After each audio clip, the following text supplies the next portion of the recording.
Recording started sir, एक बार confirm करो तो। Yes sir. Okay sir.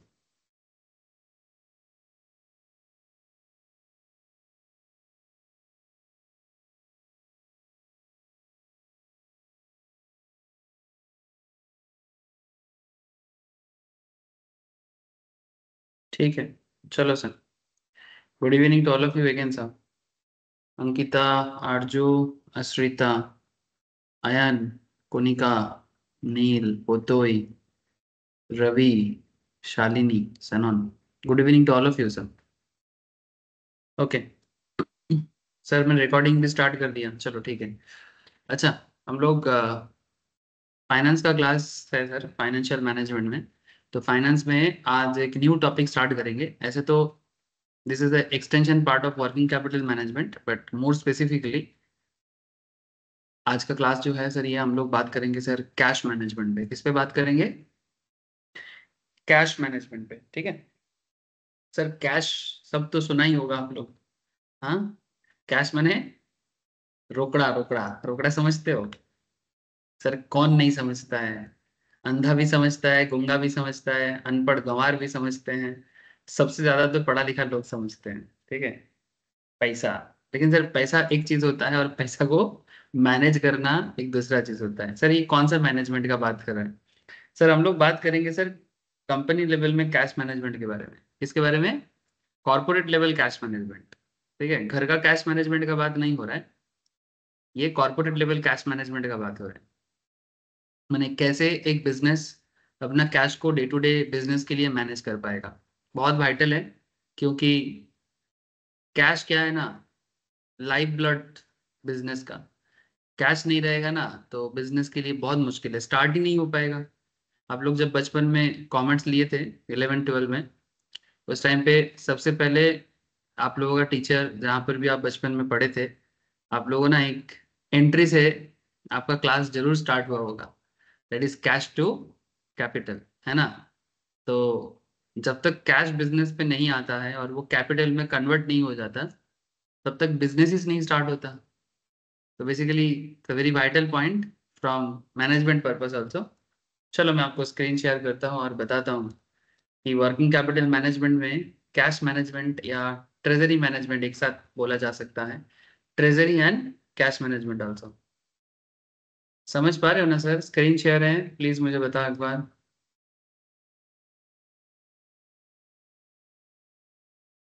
Yes sir. Basically working capital के अंदर ही आता है sir cash management and treasury management. सब part of working capital. Even अगर आप लोग वर्किंग कैपिटल का मेरा पहला क्लास पढ़े होंगे, वहां पर मैंने कैश मैनेजमेंट, अच्छा इन्वेंट्री के बारे में मैंने बोला था कि जो लोग बैंक के पास मटेरियल मैनेजमेंट पढ़ते हो वही इन्वेंट्री मैनेजमेंट है। इसके अलावा वर्किंग कैपिटल मैनेजमेंट में और एक एक्सटेंशन पार्ट होता है, इसे कहते हैं receivable management and payable management. ठीक है, फाइनेंसिंग ऑलरेडी मैंने आप लोगों को सिखा दिया और वर्किंग कैपिटल का बेसिक एंड कंप्लीट स्ट्रक्चर के बारे में बात हुआ। हाँ, मुझे जितना याद आ रहा है सर, एक टॉपिक मैंने कवर नहीं किया वर्किंग कैपिटल में, इसका नाम है double shifting working capital. Sir double shifting मैंने कभी कभी कोई कोई फैक्ट्री ना दो दो शिफ्ट में काम करता है, तो उसका एक कैलकुलेशंस होता है। तो उसके बारे में बात करूंगा, एक्स्ट्रा क्लास है ना सर थर्सडे को। थर्सडे एक्स्ट्रा क्लास में मैं उसके बारे में बात करूंगा, लेकिन आज मैं आपके साथ स्टार्ट करने जा रहा हूँ सर वर्किंग कैपिटल मैनेजमेंट के अंदर कैश मैनेजमेंट। चलो, one of the very very popular name, cash. तो सबसे पहले कुछ आइडिया लो, फिर कॉपी में सब कुछ लिखाता हूँ, फॉर्मूला भी बताता हूँ, ठीक है। पहले कुछ पॉइंट लिखो।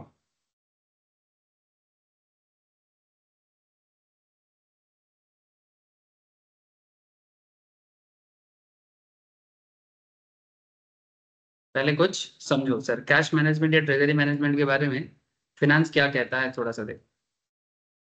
ट्रेजरी मैनेजमेंट, इसका क्या मतलब है? कहता है कि sir in the wake of competitive business environment resulting from the liberalisation of the economy. आप लोग इकोनॉमिक्स में बचपन में जरूर पढ़े होंगे sir, LPG, that means liberalisations, privatisations and globalisations. याद होगा सबको। लिबरलाइजेशंस का मतलब यही था सर कि इकोनॉमी को थोड़ा फ्री कर दिया जाए, क्योंकि प्राइवेटाइजेशन मतलब गवर्नमेंट अंडरटेकिंग के अलावा प्राइवेट बिजनेस भी बन सकता है, प्राइवेट पार्टी भी अपना बिजनेस कर सकता है। ग्लोबलाइजेशन का मतलब ये है सर कि बिजनेस जो है वो ग्लोबल लेवल में परफॉर्म करे। पर लिबरलाइजेशन का मतलब है कि गवर्नमेंट के कंट्रोल इतना ज्यादा ना होना, माने गवर्नमेंट का कंट्रोल कम होके प्राइवेट पार्टी को थोड़ा लिबरलिटी दिया जाए ताकि वो भी अपना बिजनेस कर पाए। 49% গভর্নমেন্ট আর 51% প্রাইভেটাইজেশন, ওই ধরনের কিছু কনসেপ্ট যেটা ছিল। না, এরকম কিছু না। লিবারালাইজেশন মানে হচ্ছে কি প্রাইভেট পাবলিক মিলিয়েও কাজ করতে পারে, পাবলিককেও একটা লিবারালাইজেশন দিতে হবে, মানে पब्लिक को भी थोड़ा सा, मैंने प्राइवेट प्राइवेट पार्टी को भी आपको खुला छूट देना पड़ेगा कि वो भी अपने हिसाब से बिजनेस कर पाए। That kind of concept. पहले क्या था, इसके लिए आपको थोड़ा सा हिस्ट्री में जाना चाहिए। ऐसे में ज्यादा हिस्ट्री में बात करूंगा नहीं सर, क्योंकि ऐसे में ना मेरा थोड़ा बुरा आदत है, मैं इतिहास में जब चला जाता हूँ ना वापस नहीं आ पाता। ठीक है। इसलिए मैं थोड़ा सा इतिहास में कम ही जाने का कोशिश करूंगा। ऐसे ये सब इकोनॉमिक इतिहास है। एक्चुअली जब इंडिया इंडिपेंडेंट हुआ था उसके बाद से ना, इंडिपेंडेंट इंडिया के जब चल रहा था उसके बाद से, फ्रॉम 1947 टू 19 अप्रोक्स 1980, 80 क्यों, 1991, 1991, ये जो टाइम पीरियड है, इस टाइम पीरियड में ना इंडिया में जो कॉन्सेप्ट चलता था, that is known as socialism. That is known as socialism. एक सेकेंड सर। हाँ बोल, क्लास चल रहा है तो।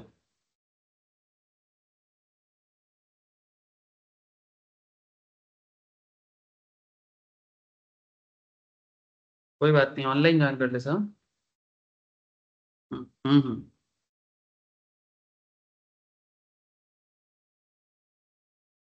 1947 से लेके 1991 तक इंडिया सोशलिज्म कॉन्सेप्ट में ज्यादा चला है। ऐसे तो डेमोक्रेटिक कंट्री है, लेकिन सोशलिज्म में क्या होता है सर, गवर्नमेंट कंट्रोलिंग हर चीज में रहता है, प्राइवेट पार्टी के हाथ में कंट्रोलिंग नहीं रहता है। इवन प्राइवेट पार्टी कुछ अपनी मर्जी से कर भी नहीं सकता। गवर्नमेंट जो बोलेगा, गवर्नमेंट जो प्रोजेक्ट करेगा वही होगा। और लिबरलाइजेशन कॉन्सेप्ट के थ्रू से प्राइवेट पार्टी को एंथू भी नहीं दिया जाता है प्रॉपरली कि आप कुछ करो। ठीक है। सो धीरे धीरे प्राइवेट पार्टी मैंने सिर्फ बिग प्लेयर ही कर सकता था। बट 1991 में मनमोहन जी ने, उस टाइम पे फाइनेंस मिनिस्ट्री संभालता था, फाइनेंस मिनिस्ट्री उस टाइम पे थे सर मनमोहन सिंह जी के पास, और गवर्नमेंट था नरसिम्हा राव, पी नरसिम्हा राव। ठीक है। तो and in that time actually government ना बाध्य हो गया था एलपीजी कॉन्सेप्ट को डेवलप करने के लिए। एलपीजी कॉन्सेप्ट को डेवलप करने के लिए they are bound to do that, they were bound to do that. Because bound क्यों सर, बिकॉज अगर नहीं करता तो इंडियन इकोनॉमी में खून निकल जाता, ऑलरेडी खून निकल रहा था। इवन आपको एक छोटा सा चीज बताऊं, आपको खराब लगेगा सुन के, 1980s में इंडियन इकोनॉमी इज, माने क्या बोलेंगे सर, माने इंडियन इकोनॉमी पाकिस्तान से भी बदतर हालत है। यानी 1980-90 के आसपास का अगर आप इंडियन इकोनॉमी देखो, तो उसका जो जीडीपी है, जो ग्रोथ है, ठीक है, वो पाकिस्तान से भी बदतर था। Even Pakistan is much better than us on that time. और उस टाइम पे हम लोग क्रिकेट में पाकिस्तान से हारते भी थे। सुनने में खराब लग रहा है बट ये सच्चाई है, इसलिए बताया आप लोगों को। तो पॉइंट इज दैट कि सर क्या पाकिस्तान हमसे अच्छा नहीं हो सकता? सर मैं ये नहीं बोल रहा हूँ कि पाकिस्तान हमसे अच्छा नहीं हो सकता, हर कोई हर किसी से अच्छा हो सकता है। बट क्योंकि हम लोग इतना बड़ा कंट्री है, हमारे यहाँ से इतना रिच हिस्ट्री है, हमारा इतना रिच कल्चर है हमारा, तो फिर हमें तो पीछे नहीं रहना चाहिए ना। लेकिन due to some bad politics, due to some bad policy. Sir bad policy क्यों? सर देश जब आजाद हुआ था ना, तो देश का लीडरशिप सही हाथ में नहीं गया था। अगर सही स्टार्टिंग से पॉलिसी मेकिंग सही रहता और लीडरशिप सही रहता, और सबसे मेन बात कि आजादी का जो जड़ है ना, इंडिपेंडेंस अभी रिसेंटली गया सर 15 अगस्त में, अगर इंडिपेंडेंस के टाइम पे जिस तरह से इंडिपेंडेंस पाना चाहिए था, अगर उस तरह से इंडिपेंडेंस मिलता, ठीक है, जैसे जिस तरह से ब्रिटिश ने 200 साल इंडियंस के ऊपर पूरी तरह से एकदम, मैंने एकदम छोरा भोग के रखा था, तो उसका बदला छोरा भोग के लेते तो अच्छा होता, इस पे ज्यादा कॉन्फिडेंस मिलता। ऐसा हो गया कि वो छोरा भोंका और हम उसे माने प्यार से विदा किए। कोई भी किसी भी तरह का कुछ भी नहीं है। क्या नॉन वायलेंस? अरे भाई लोग तुम्हें मारा और नॉन वायलेंस। मैं एंटी गांधी बात नहीं कर रहा हूँ, बट अगर कोई हमें मारता है तो बदले में हम भी उसको मारेंगे ना।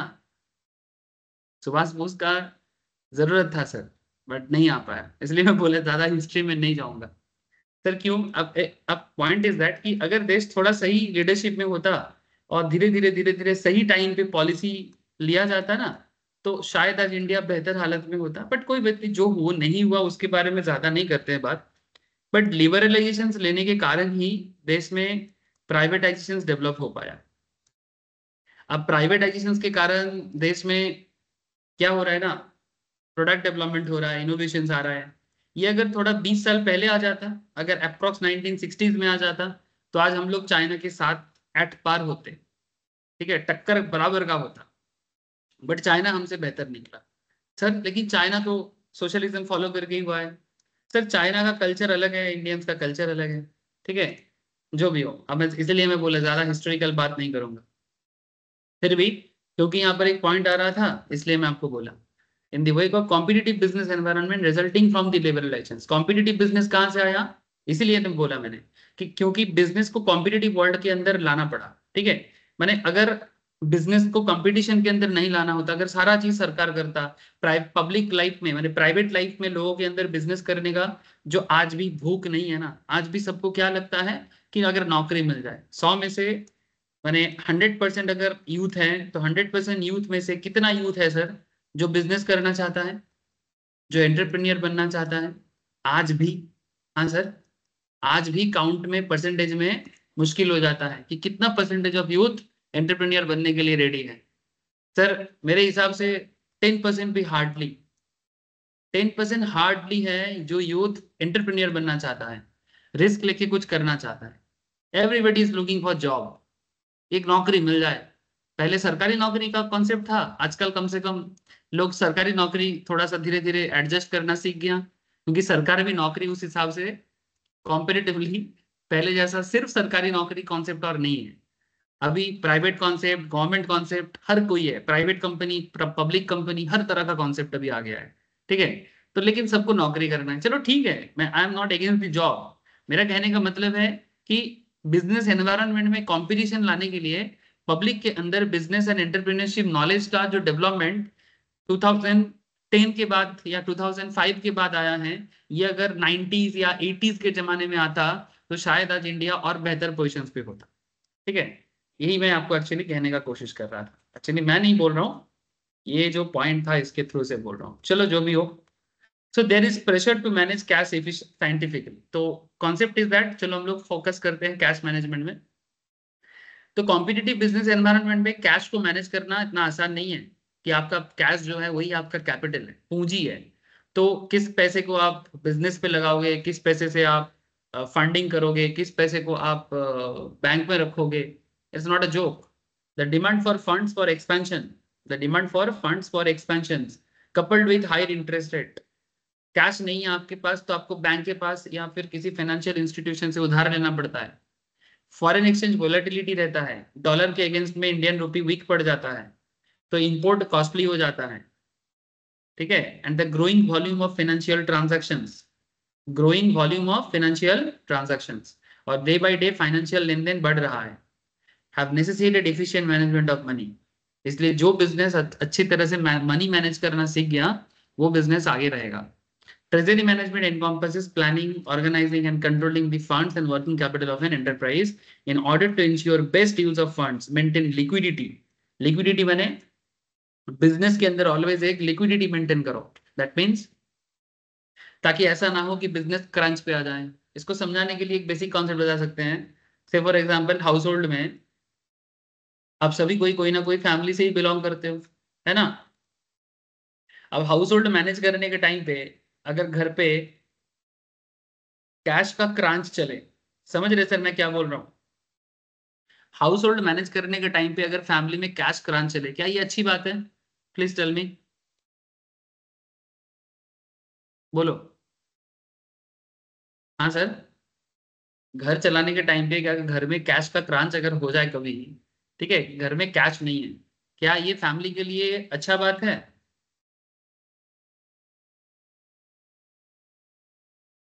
क्या आप लोगों से मैं कनेक्टेड हूँ? किसी का आवाज नहीं आ रहा है? No sir, no. Thank you sir.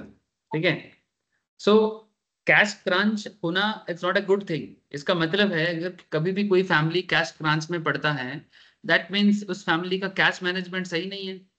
घर में पैसा नहीं है, बच्चा बोल रहा है हमको आईफोन चाहिए, है ना। घर में पापा का लोन प्रॉपरली रीपे नहीं हो रहा है, बच्चा बोल रहा है घर पे एक 4 चक्का होना चाहिए, सभी के पापा के पास है, आपके पास भी होना चाहिए। पापा ने एक तो घर का लोन लेके रखा था, घर पे बड़े बुजुर्ग हैं, उनका हेल्थ इश्यूज है, आप बोल रहे हो नहीं हमको 4 चक्का चढ़ना है। पापा बोला ऑल्टो ले ले बेटा, तो बोल रहे नहीं हमको ऑल्टो से शर्म आता है, हम ऑल्टो में नहीं चढ़ेंगे, हमको तो मर्सिडीज, नहीं मर्सिडीज ज्यादा हो गया, टोयोटा का कोई कार चाहिए। मैंने जहाँ 4-5 लाख फैमिली का औकात है, फैमिली बोल रहे हैं हम 15 लाख की गाड़ी में चढ़ेंगे। माई पॉइंट इज दैट कि ऐसा करके क्या होता है ना, कैश मैनेजमेंट बर्बाद हो जाता है। जिस बात पे लोन नहीं लेना चाहिए उस बात पे लोन ले लेते हैं। ठीक है, तो this kind of things family में होता है। एग्जैक्टली ऐसा प्रॉब्लम बिजनेस में भी होता है। जिस प्रोजेक्ट में इन्वेस्ट नहीं करना चाहिए उस प्रोजेक्ट में इन्वेस्टमेंट हो जाता है, जिस पर्पस में लोन लेना ही नहीं चाहिए था बिजनेस को, बिजनेस लोन ले लेता है। तो ऐसे प्रॉब्लम में क्या हो जाता है, कैश क्राइसिस हो जाता है, कैश का क्राइसिस हो जाता है, और कैश क्राइसिस से अल्टीमेटली बिजनेस मैनेज कर पाना बहुत इंपॉसिबल हो जाता है। रिसेंट ट्रेंड में एक बड़ा एग्जांपल आपको मैं दे सकता हूँ, बिग बिग बिजनेस में प्रॉब्लम हुआ है, बिग बाजार में प्रॉब्लम हुआ है। रिसेंटली एक बहुत बड़ा प्रॉब्लम हुआ है आपका बाइजूस में।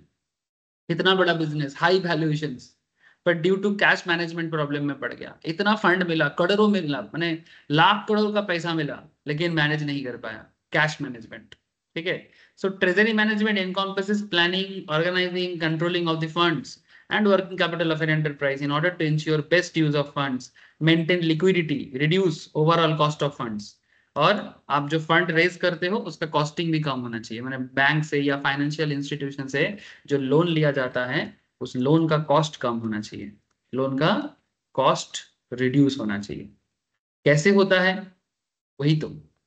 And mitigating operational financial risk, it involves the corporate handling of all the financial matters, the generations of external and internal funds for business, the management of currencies, currency माने जैसे Indian rupees के साथ dollar का, ठीक है, dollar INR का proper management, INR के साथ ईएन का प्रॉपर मैनेजमेंट। ठीक है, किस कंट्री के साथ बिजनेस कर रहे हैं तो करेंसी मैनेज कर पाना, and cash flows and the complex strategies, policies, procedures of corporate finance. ठीक है, चलो एक काम करते हैं, हम लोग इस चीज को अब थोड़ा सा धीरे धीरे लिखते हैं, क्योंकि ये सिर्फ थ्योरी नहीं है, थ्योरी भी है और प्रैक्टिकल भी है, दोनों एक साथ है। ठीक है, जैसे कि यहाँ पर देखो फंक्शंस ऑफ ट्रेजरी मैनेजमेंट में क्या आ जाता है, कैश मैनेजमेंट आ जाता है, करेंसी मैनेजमेंट आ जाता है, ठीक है, फिर फंड मैनेजमेंट आ जाता है, बैंकिंग आ जाता है, कॉर्पोरेट फाइनेंस आ जाता है। मैनेजमेंट ऑफ कैश के अंदर जो सबसे इंपॉर्टेंट है कि मैनेज कैसे करेंगे, नीड फॉर कैश, कैश का जरूरत कैसे आता है, कैश का प्लानिंग कैसे करते हैं, कैश बजट, कॉस्टिंग में मैम कराते हैं, मैं भी करा लूंगा कैश बजट का 1-2 क्वेश्चन, ऐसे मैम भी कराते हैं कॉस्टिंग के अंदर।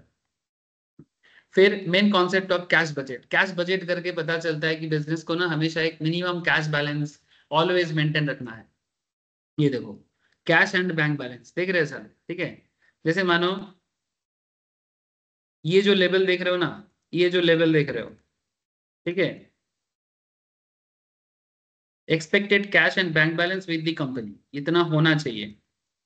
ज्यादा हो जाने से कैश सरप्लस, माने इतना कैश एक्स्ट्रा नहीं होना चाहिए, अगर हो जाए तो ये बिजनेस के लिए प्रॉब्लम है। और ये जो नीचे वाला पोर्शन देख रहे हो सर, ठीक है, ये नीचे वाला पोर्शन देख रहे हो, this is a cash deficit, माने कैश की कमती। ना तो सरप्लस कैश होना चाहिए और ना ही डेफिसिट तो होना ही नहीं चाहिए। सरप्लस कैश फिर भी बिजनेस अलग एक अपॉर्चुनिटी ढूंढ सकता है क्योंकि सरप्लस है, वो भी प्रॉब्लम है, बट डेफिसिट कैश तो और प्रॉब्लम है। ठीक है, कैश की कमती नहीं होना चाहिए, ज्यादा भी नहीं होना चाहिए, जितना जरूरत है उतना होना चाहिए, उसको बोलते हैं ऑप्टिमम। क्या बोलते हैं इसको, ऑप्टिमम लेवल ऑफ कैश। जिंदगी में किसी भी क्षेत्र में देख लो, कोई भी चीज अति इज वेरी वेरी बैड, अति माने ज्यादा, अति इज ऑलवेज प्रॉब्लमेटिक, माने ज्यादा ऑलवेज प्रॉब्लम करता है, ना कम ना माने ना बहुत ज्यादा। ठीक है, जितना जरूरत है उतना। जैसे घर में जब जरूरत से ज्यादा पैसा होता है, देखना क्या होता है घर में, ठीक है, मिसयूज ही होता है, सही यूज नहीं होता है। और कम होने से भी दिक्कत, जरूरत का चीज नहीं मिलता। इसलिए उतना पैसा हो जिसमें से घर का एक स्मूथ रनिंग हो जाए, माने घर का जो फाइनेंस का जरूरत होता है या घर में जो जरूरतें होते हैं वो पूरा हो जाए। और दूसरा, बच्चा लोग भी पढ़ाई लिखाई कर ले, ठीक है, नेसेसिटी का सारा चीज मिल जाए as per their need. But excess cash बर्बाद कर देते हैं घर को। देखना बहुत सारे फैमिलीज में हम लोग देखते हैं, ठीक है, बहुत ज्यादा पैसा है, माने एज पर देयर नीड, बात को समझना सर। अगर जैसे मानो अगर मैं आपको बोलूं, कोई बोल सकता है सर अंबानी के पास इतना पैसा है तो उसके पास तो सरप्लस मनी हो गया, वो तो बर्बाद। लेकिन सर अंबानी का पैसा ज्यादा है तो अंबानी का पैसा खर्चा करने का भी जगह ज्यादा है। उसका बिजनेस बहुत बड़ा है, उसका एरिया ऑफ डिस्ट्रीब्यूशन बहुत बड़ा है। मैंने इसलिए ये वर्ड यूज किया, एज पर देयर नीड। बंदा कमाता कितना है ये भी इंपॉर्टेंट है, और उससे साथ साथ ये भी इंपॉर्टेंट है बंदा खर्चा कहाँ करता है। गलत जगह में खर्चा करेगा तो मुश्किल, और सही जगह में खर्चा करेगा तो it's okay, as per their need. जैसे आप लोग गौतम गंभीर को जानते हो। हेलो, टेल मी सर, आप लोग गौतम गंभीर को जानते हो? अरे बोलो सर।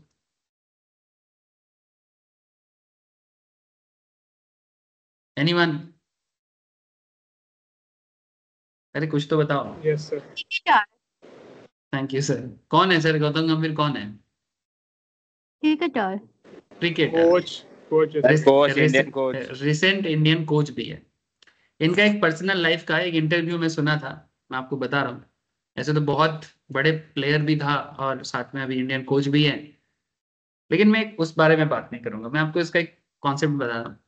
कुछ दिन पहले तक गौतम गंभीर दिल्ली से बीजेपी का एमपी भी था, मेंबर ऑफ पार्लियामेंट। तो उस टाइम पे गौतम गंभीर ने एक इंटरव्यू में बोल रहा था कि वो डेली दिल्ली में गरीब लोगों को लंगर की तरह खाना खिलाते हैं, डेली डेली बेसिस पे। डेली कम से कम 200-500 लोग उसके वो लंगर में खाना खाते हैं, जिसके लिए उसको every year at least every month 1 crore रुपया उसको हर मंथ चाहिए होता है। फ्री में नहीं खाना खिलाता वो, खाने के बदले 1 रुपया लेता है, ठीक है, फ्री में नहीं खिलाता है, 1 रुपया लेता है। सर 1 रुपया क्यों लेता है उसका भी वो रीजन बता रहा था कि जस्ट टू शो दैट कि हम फ्री में नहीं दे रहे हैं, आप तो पैसा लेके ही खा रहे हो, ताकि उसको खराब ना लगे कि भाई हम पे दान या दया कर रहे हैं। तो गंभीर का मानना है कि हम दया नहीं कर रहे हैं, हम आपसे 1 टका लेते हैं, बदले में आपको खाना दे दो। तो गंभीर का एक कॉन्सेप्ट था गौतम गंभीर जी का कि इतना पैसा जुगाड़ करने के लिए उसको अर्न करना पड़ता है, ठीक है, और वो डोनेशंस नहीं लेता। वो जो करता है अपने दम पे करता है। ऐसे कमाता है तो क्या हुआ, खर्चा भी ज्यादा है, मेरा कहने का मतलब यही था। तो इतना खर्चा करता है, तो जब वो एमपी था तो बाद में जब बीजेपी का एमपी का पद उन्होंने छोड़ा, इस बार दिल्ली में जब वोट था, इलेक्शन था, इस बार इलेक्शंस था ना अभी, प्राइम मिनिस्टर इलेक्शंस, उसमें गौतम गंभीर को फिर से रीइलेक्टेड मैंने पोस्ट में देने के लिए, इलेक्शंस में लड़ने के लिए बीजेपी की तरफ से बोला गया था। बट बिफोर दैट उन्होंने बोला कि नहीं नहीं, हमारा इनकम पे इशू हो रहा है और पॉलिटिक्स मेरा बस का नहीं है प्रॉपरली, मैं अपना कोर एरिया में फोकस करना चाहता हूँ, बिकॉज मुझे बहुत इनकम करना है, या तो कमेंट्री या तो जो भी मिले कोचिंग, जहां पर मुझे करोड़ों कमाने का मौका मिलेगा मैं वहां पर जाऊंगा, because I need lot of money. ठीक है, पर्सनल प्रॉब्लम में जरूरत से भी ज्यादा जरूरत, क्योंकि वो खर्चा बहुत करता है। तो पॉइंट वेरी सिंपल था कि बंदा कमाता कितना है इसके ऊपर डिपेंड करता है कि उसका खर्चा कितना है, ठीक है। तो expected cash and bank balance with the company कितना होना चाहिए, एक्सेस होने से बोलेंगे सरप्लस, कम होने से बोलेंगे कैश डेफिसिट। इसका एग्जैक्ट कैलकुलेशंस करना भी सीखेंगे जब हम आप लोगों को क्या पढ़ाएंगे सर, कैश बजट पढ़ाएंगे, ठीक है। तो डोंट वरी, आगे आगे मैं बात करता हूँ आपसे हर चीज में। फिलहाल क्या क्या पॉइंट पढ़ना है, कैसे कैलकुलेशन सीखना है, ये हर चीज में मैं आपके साथ धीरे धीरे बात करता हूँ। फिर कैलकुलेशंस के साथ भी आपको मैं बताऊंगा कि कैसे कैश कॉन्सेप्ट यूज किया जाता है। चलो,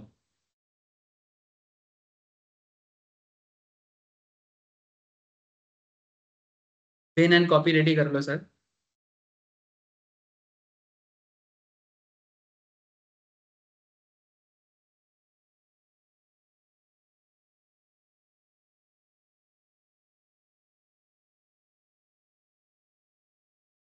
this is the extension part of working capital, but more specifically working capital के अंदर इसको क्या बोलेंगे सर? कैश मैनेजमेंट, ठीक है, it's known as cash management. तो फटाफट लिखो sir.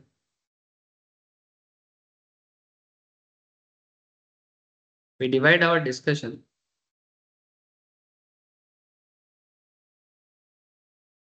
on cash management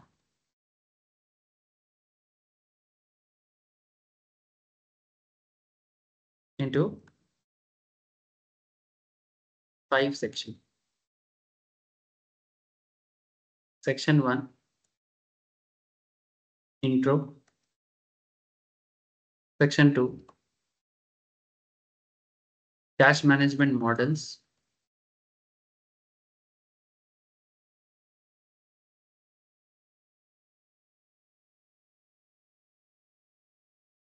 Section 3,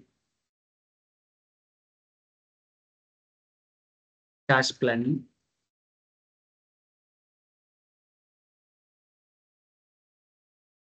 And section 4, managing cash inflow and outflow.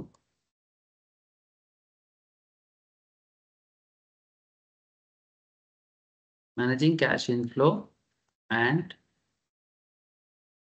outflow. And section 5, investment in marketable securities. Investment in marketable securities, ठीक है, लिख लिया sir. 5 important points हम लोग cash management में मेनली कवर करेंगे। लिखा सर? थोड़ा आवाज दे दो बीच बीच में, यस नो कुछ तो बोलो।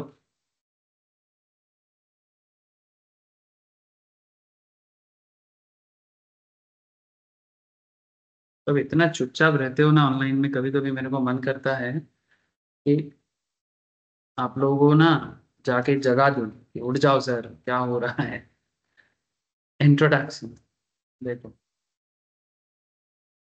अब कनेक्टेड हो कम से कम इतना तो बताओ आवाज देके। हाँ यस सर, कनेक्टेड है। थैंक यू सर, बस नहीं तो पता नहीं चलता है बीच बीच में।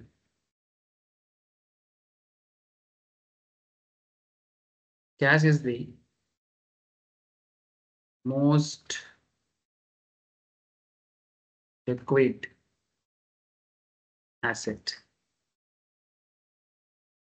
and is needed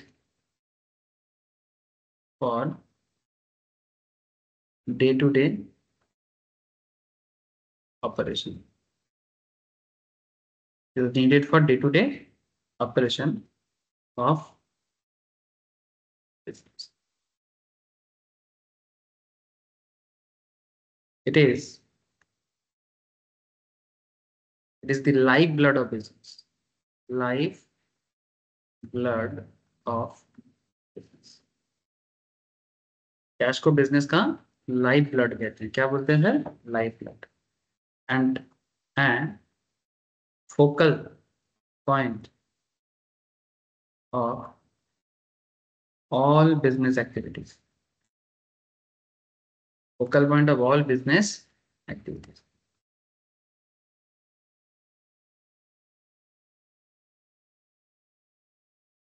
फोकल मैंने समझते हो? फोकल का मतलब होता है मेन, ठीक है, ऑलवेज इन दी, क्या बोलते हैं उसको, उसी के बारे में हमेशा होता रहता है। फोकल का मतलब यही होता है बंगाली में। फोकल शब्द, गुड इवनिंग सर। बंगाली में इसको बोलते हैं केंद्र बिंदु। क्या बोलते हैं? Always in the centre point, ठीक है। Okay, next point 2। although cash is very important,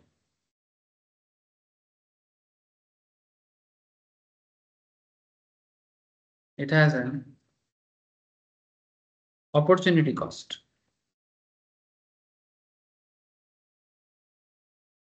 ऐसे तो कैश बहुत जरूरी है, इसका और एक चीज क्या है, it has an opportunity cost. Sir opportunity cost माने सही बात है सर, पैसा आपके पास है तो क्या करोगे उस पैसे से? कोई किताब खरीदते हैं, कोई घूमने जाते हैं, कोई पढ़ाई करते हैं, कोई बिजनेस पे लगा के कमाते हैं, कोई उसी पैसे से दारू पी के पड़ा रहता है ना? Don't take it as bad things but just try to understand. ठीक है, कोई फालतू में घूमता रहता है ना? सो पॉइंट इज कैश को कर क्या रहे हो आप? ठीक है, कैश बहुत जरूरी चीज है बट इसका एक अपॉर्चुनिटी कॉस्ट है। ठीक है, तो आप उस अपॉर्चुनिटी को कैसे यूज कर रहे हैं? इसका मतलब मैं ये नहीं कहता कि जरूरत में या फिर अपना शौक पूरा नहीं करना चाहिए, it's not like that, but आप मैक्सिमम परसेंटेज कर क्या रहे हैं? एग्जाम्पल के रूप में मैं आपको एक चीज बताता हूँ। ये मेरे फैमिली रिलेटेड एक डिस्कशन कहीं एक बार हो रहा था। तो जैसे लड़की लोग जब शादी होता है तो ब्यूटिशियंस बुलाया जाता है। प्लीज हाँ ना बोलिएगा। जब हमारे इंडियन सोसाइटी में शादी होता है, स्पेशली लड़की के शादी में, लड़का लोगों का ठीक है, उसके लिए ब्यूटिशियंस बुलाने का जरूरत नहीं है, या क्या बोलते हैं सर, हेयर ड्रेसर या जो भी बोलो आप। लेकिन लड़की को शादी में सजाने के लिए ब्यूटिशियंस बुलाया जाता है, yes ना? हेलो, इवन ये एक बहुत फेमस काम भी है आज के डेट में, दुल्हन को सजाने का। अरे हाँ या ना बोलो तो सही। अब यस सर। सोच, है ना? सो मेरा कहने का यहाँ पर, मैं आपको यहाँ पर कैश का ही बात कर रहा हूँ। तो ब्यूटिशियंस को बुलाएंगे, अगर अच्छा ब्यूटिशियंस है सिटी का, तो वो कम से कम जब आके सजाने का ही 4-5 लाख टका ले लेता है। मिडिल क्लास फैमिली में भी कम से कम 1,50,000 1 लाख का सजा लेता है। तो ऐसा मेरे फैमिली में एक जन का ऐसे शादी हो रहा था, तो शादी में ऐसे ब्यूटिशियंस बुलाया गया, तो पूरा डिस्ट्रिक्ट का one of the best beauticians को बुलाया गया। तो उसने कम से कम सजाने का 50,000 चार्ज किया था। अब मिडिल क्लास फैमिली में 50,000 मीन्स एंड बहुत है, सजाने का 50,000 इज बहुत। सो फैमिली से एक बंदा, हमारे फैमिली से ही एक जन बोल रहा है कि पागल है, सजाने के लिए 50,000 खर्चा कर रहे हैं, इस पैसे से हम एक एसेट खरीद लेते हैं। एसेट इन द सेंस कोई ज्वेलरी खरीद लेते हैं। एक औरत ही, एक लेडी ही ये बात कर रहा है। ठीक है, तो मुझे इसमें ये बात मुझे पर्सनली पसंद नहीं आया। मैं क्यों बोल रहा हूँ आपको?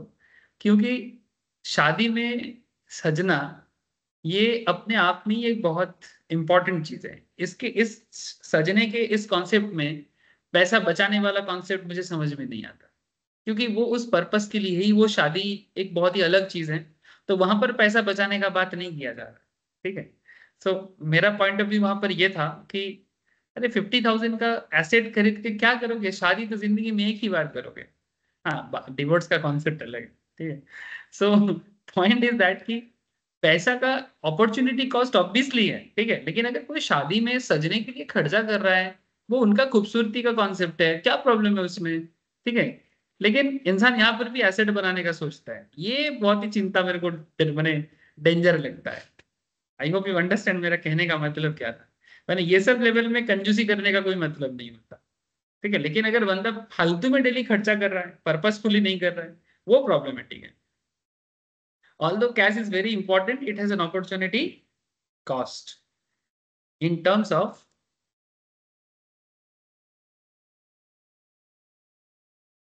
return. रिटर्न फॉरगोन, क्या बोलेंगे इसको? Return forgone. माने पैसे का ऑलवेज एक अपॉर्चुनिटी कॉस्ट है, और ये हमेशा ठीक जगह में लगाने से एक रिटर्न देता है। हेंस देयर इज अ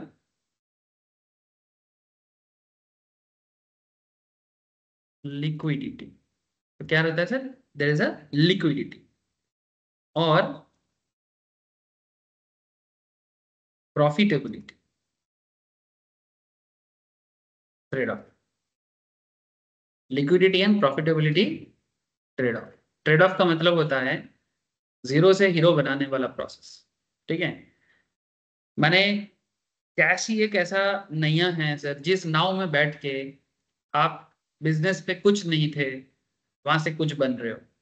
कहने का मतलब इतना है कि to make money you need money, या फिर ऐसे बोलो कि पैसा बनाने के लिए पैसा का जरूरत होता है, या फिर ऐसे बोल सकते हो पैसे से ही पैसा बनाया जाता है। ठीक है, to make money you need money, पैसे से ही पैसा बनता है। और इसलिए अगर कैश का सही इस्तेमाल किया जाए तो आप actually liquidity and profitability trade of बना सकते हैं। ट्रेड ऑफ का मतलब यही है कि बिजनेस में जो कुछ भी नहीं था वो कुछ भी जो कुछ नहीं था वो कुछ बन जाता है। ठीक है, अगर आज का एप्पल देखोगे, कभी एक जमाने में एक गराज में चालू हुआ था स्टीव जॉब्स के, और ये स्टीव जॉब्स इतना गरीब फैमिली से इसका मैंने अपब्रिंगिंग है सर। गरीब फैमिली इन द सेंस आप लोग शायद उनका कहानी थोड़ा बहुत जानते हो क्योंकि it's very popular in YouTube and social media. फिर भी मैं आपको बता रहा हूँ कि एप्पल या आईफोन जो आप लोग हाथ में लेके बड़ा प्राउड फील करते हो, ये एप्पल बनाने का कहानी भी बहुत प्राउड फील वाला है।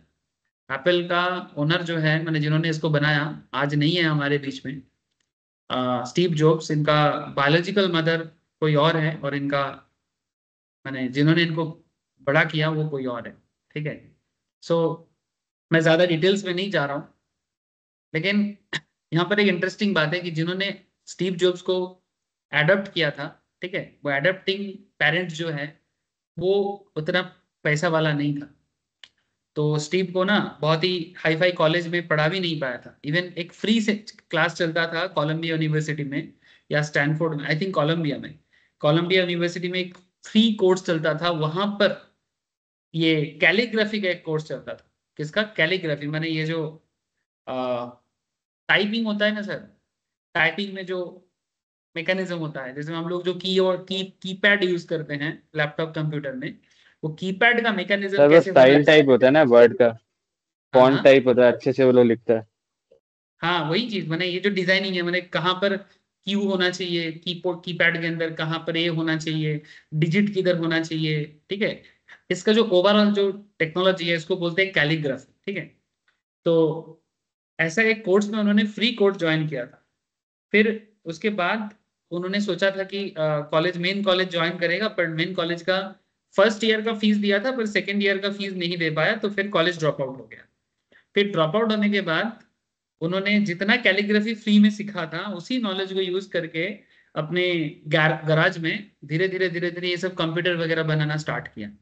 ठीक है, तो उन्होंने एक कंप्यूटर बनाया भी था, उसका नाम दिया था नेस्ट। इवन कभी कभी घर पे ना दो टाइम का, दो वक्त का खाना भी प्रॉपरली नहीं मिलता था। और ये स्टीव जॉब्स अपने लाइफ के जो ऑटोबायोग्राफी है उसमें बोल के गया है कि कैलिफोर्निया में जो इस्कॉन टेम्पल है, ठीक है, इस्कॉन टेम्पल बने जो कृष्ण भगवान का जो टेम्पल इस्कॉन ग्रुप चलाते हैं, जिसका हेडक्वार्टर कोलकाता में मायापुर में है। इस्कॉन टेम्पल का एक ब्रांच है कैलिफोर्निया में, वहां पर ऐसे डेली बहुत भोग दिया जाता है। भोग इन द सेंस जिसको हम लोग प्रसाद भी बोलते हैं। ठीक है, वो खिचड़ी प्रसाद बोलते हैं उसको हम लोग भारतीय भाषा में। तो वो khichdi prasad and different kind of जो भी चीजें, we know that because India में एक कॉन्सेप्ट है। वो चीज इस्कॉन टेम्पल पे बनता था, और एटलीस्ट वीक में 2-3 बार वो वहां पर जाके अपना, जब भी भूख लगता था और घर पे खाना नहीं होता तो खाना खा के वो बनाया। तो ये है सर अपॉर्चुनिटी कॉस्ट। आपके पास कितना पैसा है, उस पैसे से आप क्या कर सकते हो। ठीक है, इसका एक बहुत बड़ा उदाहरण है आप लोगों का पसंदीदा आईफोन। ठीक है, जिसको हाथ में लेके हम लोग बड़ा स्वैग फील करते हैं ना, वो बनाने में इतना स्वैग नहीं था जितना स्वैग हाथ में लेके है। ठीक है, जो भी हो, तो समझा करो सर।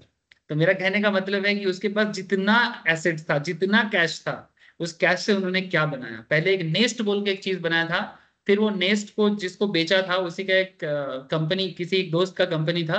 फिर बाद में उसी कंपनी से उनको फायर किया गया था, जिसका, जो कंपनी उसका नेस्ट को खरीदा था।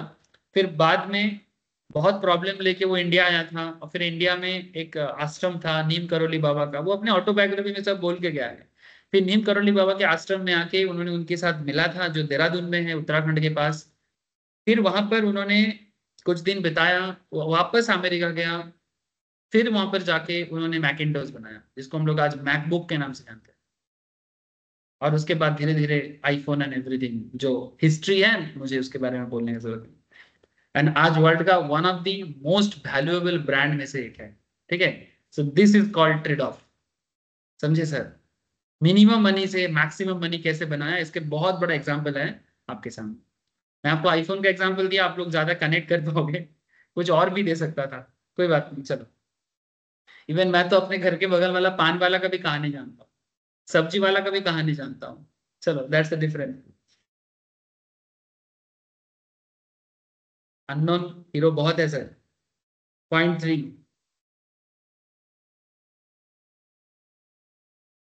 ट्रेड ऑफ का मतलब यही है कि लिक्विडिटी ट्रेड ऑफ, जीरो से hero.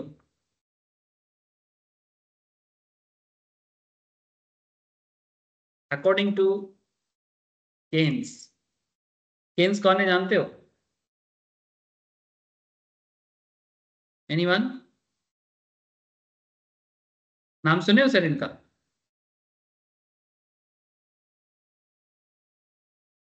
Sir John Maynard Keynes 1930s के टाइम पर one of the famous economist थे सर। ठीक है। ये जब वर्ल्ड वॉर 1 और वर्ल्ड वॉर 2 के बीच में जब पूरा वर्ल्ड इकोनॉमी को मैनेज करने के लिए पागल हो रहा था, उस टाइम पे इन्होंने कुछ सोल्यूशन दिया। किसको? World, specially Europeans and American world, क्योंकि ये आई थिंक अमेरिकन थे। ठीक है। तो according to J M Keynes, even जो लोग इकोनॉमिक्स पढ़ाई किए हैं या फिर करते हो, शायद वो केन्स के बारे में कभी ना कभी पढ़ेगा।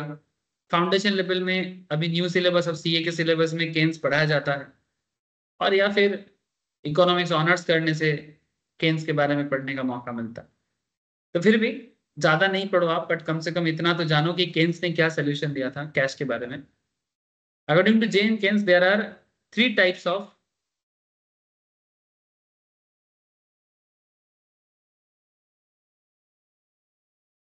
Demands for money. केन्स ने सर्वे करके देखा था कि पैसा का मेनली 3 तरह का डिमांड होता है। First, transaction demand, precautionary demand,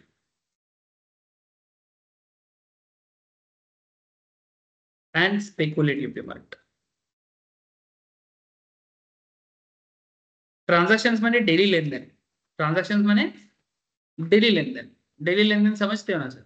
daily जिंदगी को चलाने के लिए पैसा का जरूरत है, उस चीज को बोलते हैं। प्रिकॉशनरी माने इमरजेंसी में पैसा का बहुत जरूरत है, इमरजेंसी में कोई काम नहीं आता, बोलते हैं पैसे ही काम आता है। ठीक है। जैसे कि कोई हेल्थ इमरजेंसी आ जाए, है ना, पैसा बहुत जरूरत हो जाता है ना, या फिर कोई भी situations, court cases, anything. And speculations माने जब नॉर्मल लेन देन करके इमरजेंसी प्रॉब्लम को सॉल्व करने के बाद आपके पास एक्स्ट्रा पैसा रहता है, उस पैसे से आप ड्रीम 11 खेलते हो, स्टॉक मार्केट में ट्रेड करते हो। ठीक है। This kind of demand is known as speculative demand. ये 3 रीजन है बेसिकली पैसे का। ट्रांजैक्शंस माने डेली लेन देन जिंदगी का, प्रिकॉशनरी माने इमरजेंसी, स्पेकुलेटिव माने जब ये सब होने के बाद आपका जिंदगी नॉर्मल हो जाए। इसलिए ट्रेड वही कर सकता है जिनके पास थोड़ा बहुत एक्सेस मनी हो डेली लेन देन एंड प्रिकॉशनरी के बाद। अदरवाइज ट्रेडिंग या फिर जुआ खेलना या जो भी, ठीक है, मैंने जिसमें रिस्क है, थोड़ा सा रिस्की इनकम, वो सब नहीं करना चाहिए। लेकिन जो भी हो, ये 3 रीजन है जो मनी का डिमांड लाता है सर।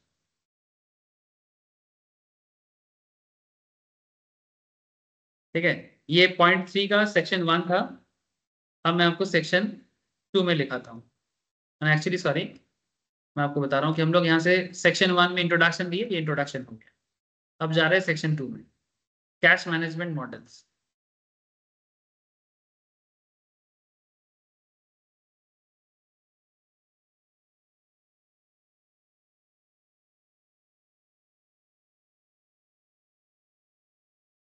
कैश मैनेजमेंट मॉडल्स में लिखो सर,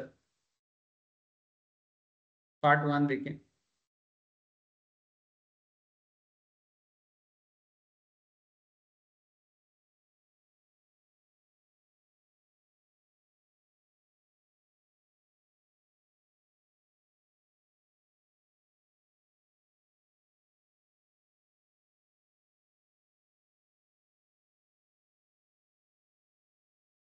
इंट्रो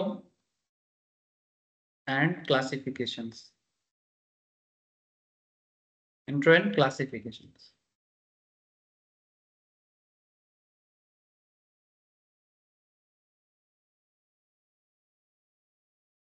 इसमें लिखो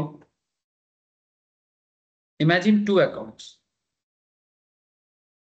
imagine two accounts, investment account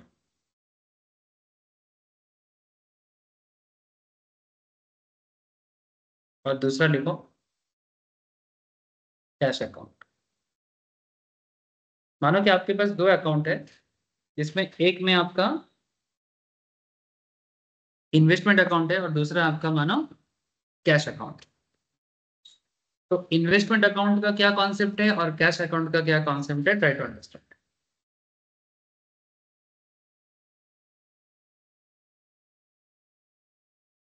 देखो sir, periodically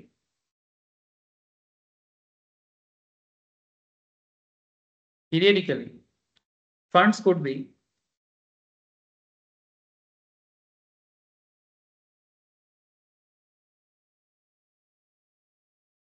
transferred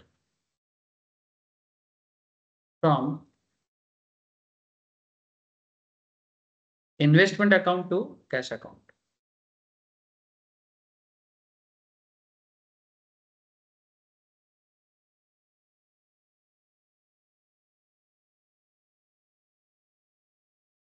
The manner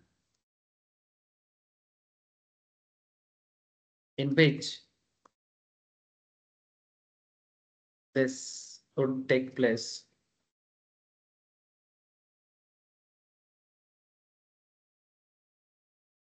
is explained by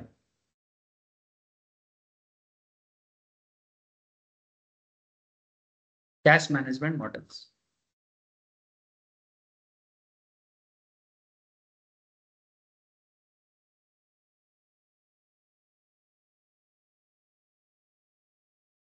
There are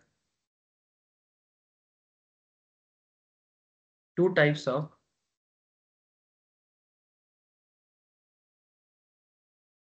cash management models.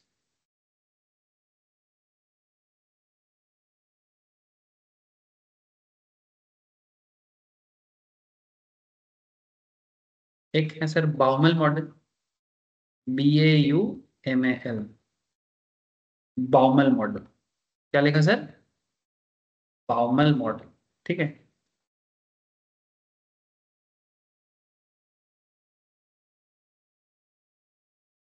Baumol model को बोलते हैं सर सर्टेन। क्या बोलेंगे?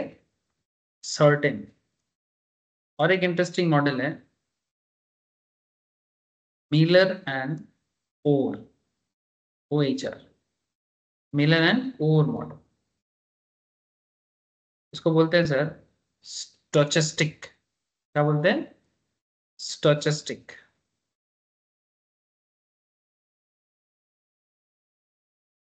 ये जो मॉडल है दिस इज अनसर्टेन। एक सर्टेन मॉडल हो गया और एक अनसर्टेन मॉडल हो गया। पॉइंट 2। अब हम लोग थोड़ा सा बाउमल मॉडल को एक्सप्लेन करेंगे। ठीक है। बाउमल,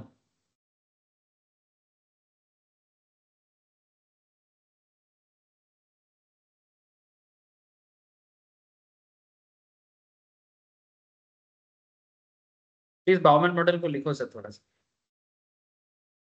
स्टेप 1 करके, स्टेप करके। हाँ, फॉर्मूला एक्चुअली आएगा इसके बाद, फिर जाके मैं आपको क्वेश्चन सॉल्व कराऊंगा। Step 1, firm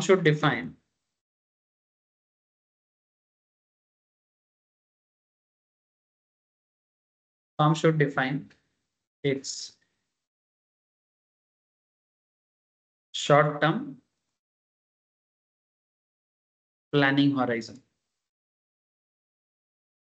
Firm should define its short term planning horizon. Her business को अपना शॉर्ट टर्म प्लानिंग होराइजन, माने क्या करना चाहता है वो शॉर्ट टर्म में, ये डिफाइन करना चाहिए मैनेजमेंट के साथ। Step 2, total cash requirement during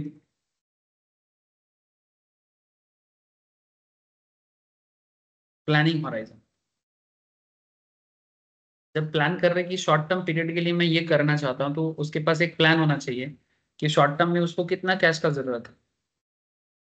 तो total cash requirement during the planning horizon, इसको हम लोग यहाँ पर एक नाम देंगे, टी बोलेंगे। ठीक है, इनवर्टेड कॉमा के बीच में टी। ठीक है, T for total cash requirement in short term planning horizon. क्यों टी बोला अभी आगे समझ में आएगा। Initially this is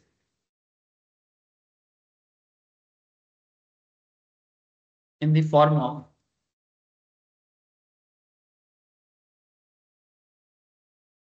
marketable securities। Marketable securities माने शेयर, डिवेंचर, बॉन्ड एटसेट्रा। ये हम लोग लॉ की क्लास में पढ़ते हैं। Total cash requirement during the planning horizon is T, and initially this is in the form of marketable securities. An amount known as conversion size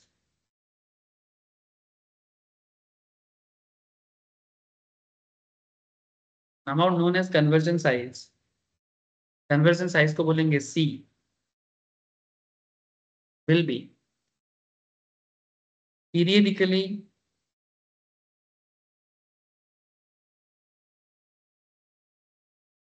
transferred from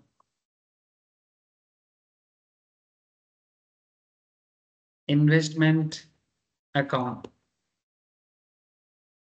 to cash account।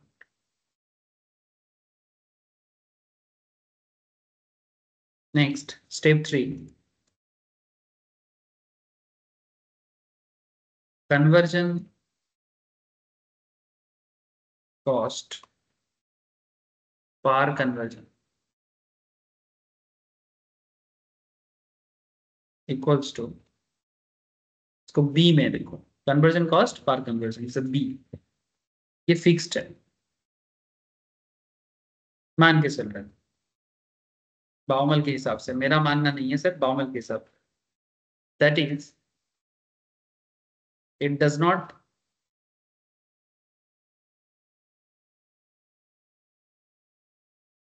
Depend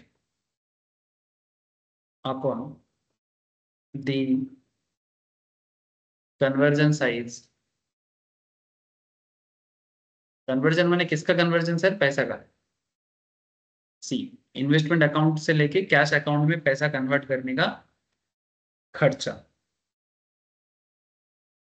step 4, तो total conversion cost for the period equals to number of conversion into B।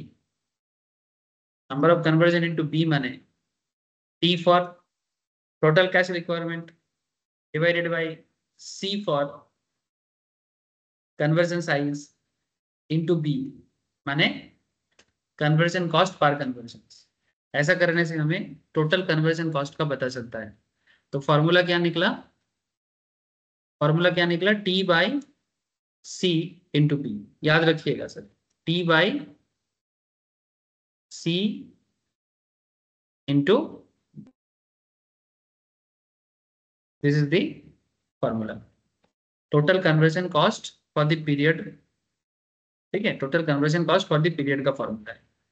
अभी काम आएगा sir, अभी तो just मैं आपको Baumol model समझा रहा हूं, आगे जाके क्वेश्चन करेंगे तो आपको जवाब देना पड़ेगा।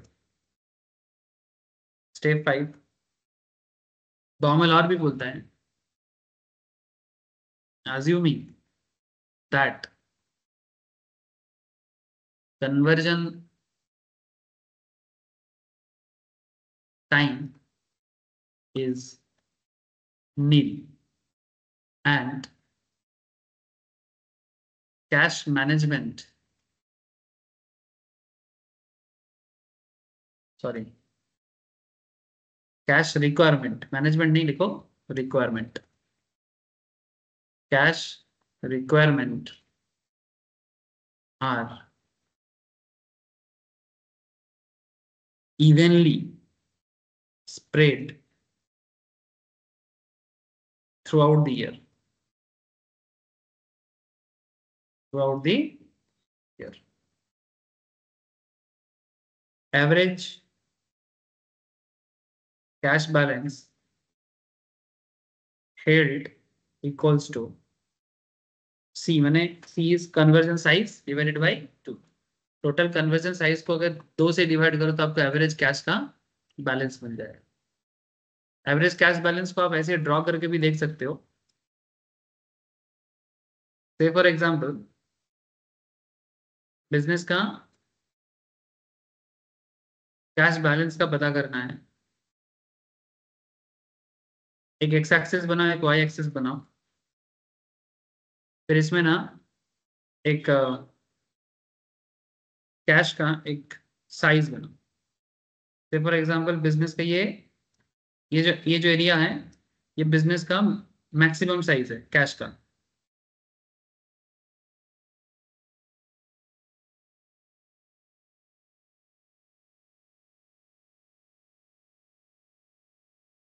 इस पॉइंट को एक लाइन से खींचो। ये जो बीच का एरिया है ये ओवरऑल कैश का एरिया है। तो इस लाइन को अगर मैं मिडिल से काटू सर, ठीक है, इधर इस साइड में दे दो सर कैश बैलेंस, क्या दिया मैंने, कैश बैलेंस। ये अगर ओवरऑल कैश का रिक्वायरमेंट है, if I put a middle line, this line is known as C/2, average cash balance, ठीक है।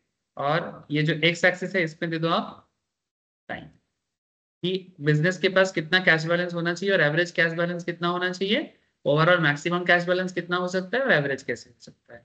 इसका एक आपको ग्राफिकल प्रेजेंटेशन भी दिया गया। आशा करते हैं समझ में आया। स्टेप 6,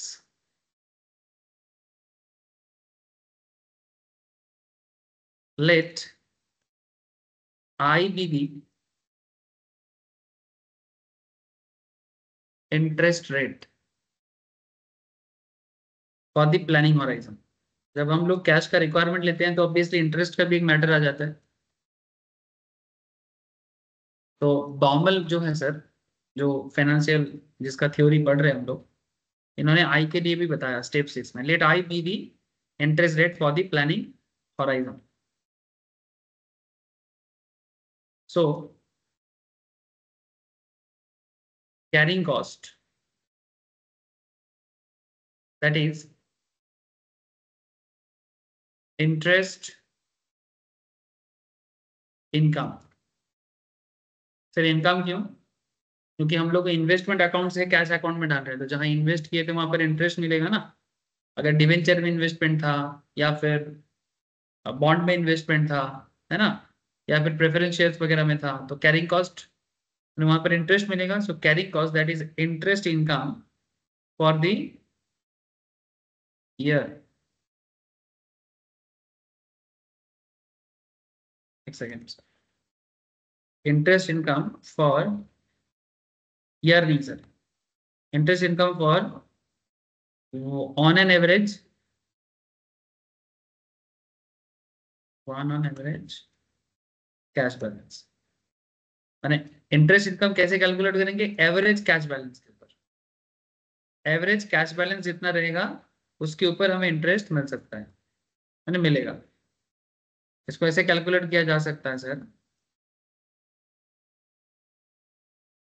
यानी फॉर्मूला यहां से आ जाएगा, interest income therefore on an average cash balance held, जितना average cash balance business hold करेगा उसके ऊपर, माने I × C/2। Average cash balance के साथ इंटरेस्ट को इंटू करने से मिल जाएगा। And step 7, total cost equals to conversion cost plus carrying cost. Conversion cost plus carrying cost. So income equals to T by C into B plus I into C by 2। ये step 7 हो गया। ये भी formula का एक बहुत vital part है।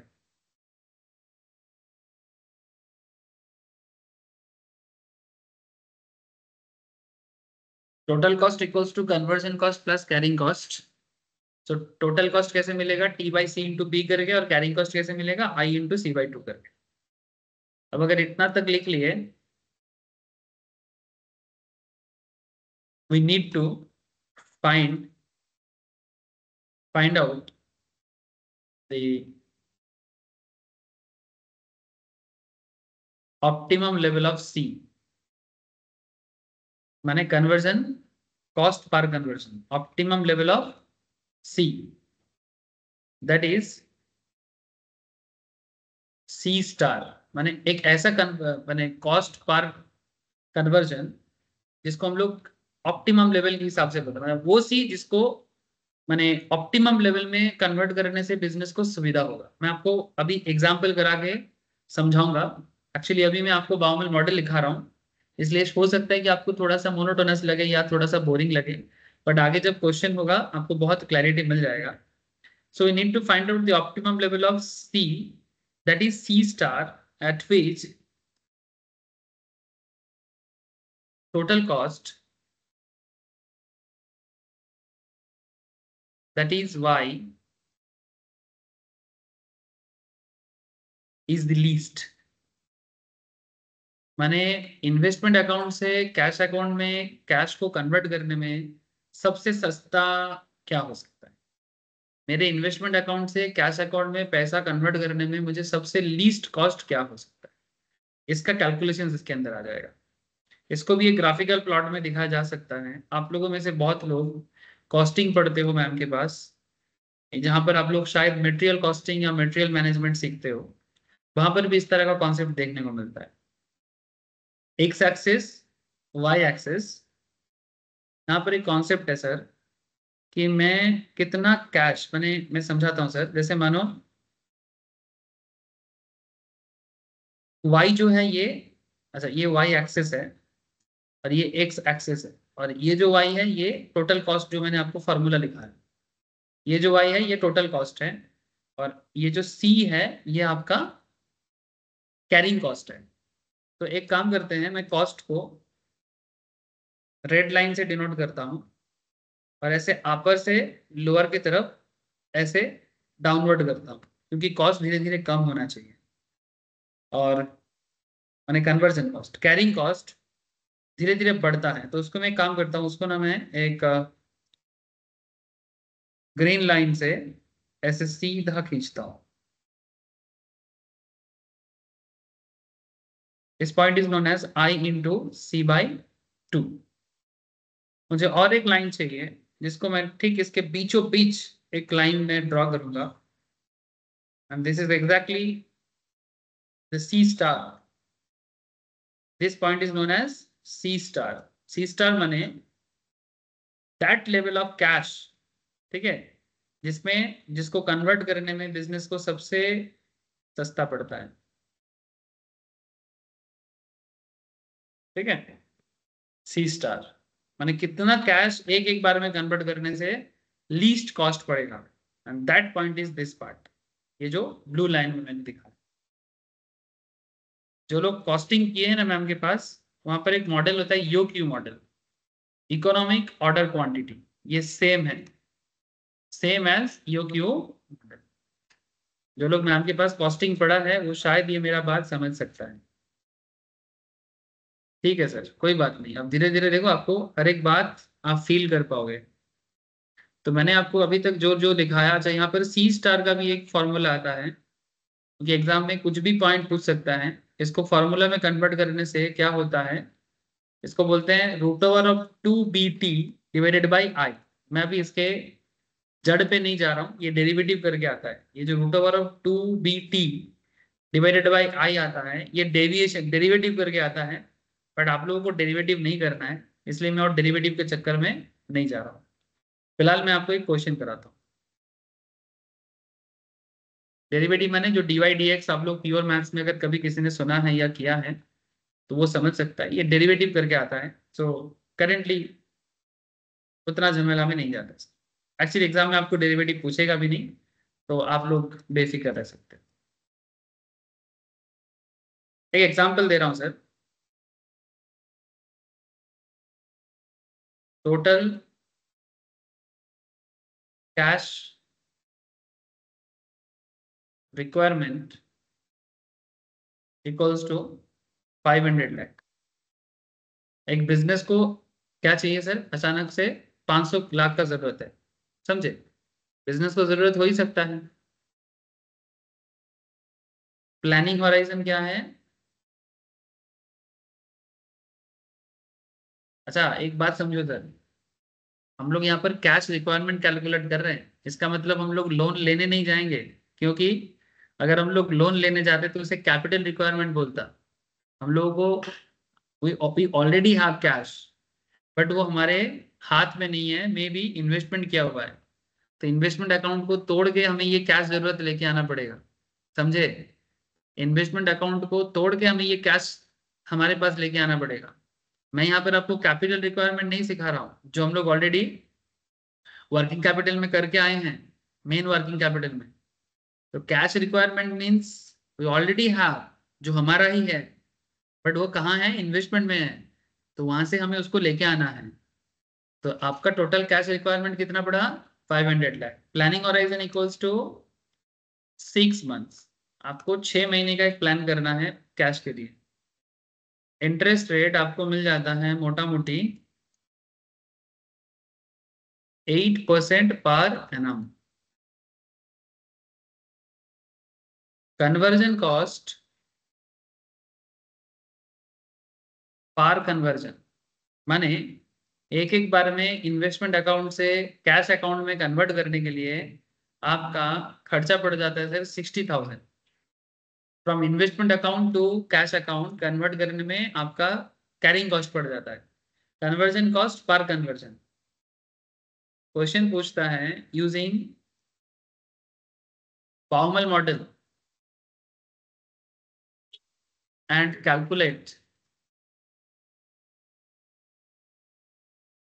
optimum conversion size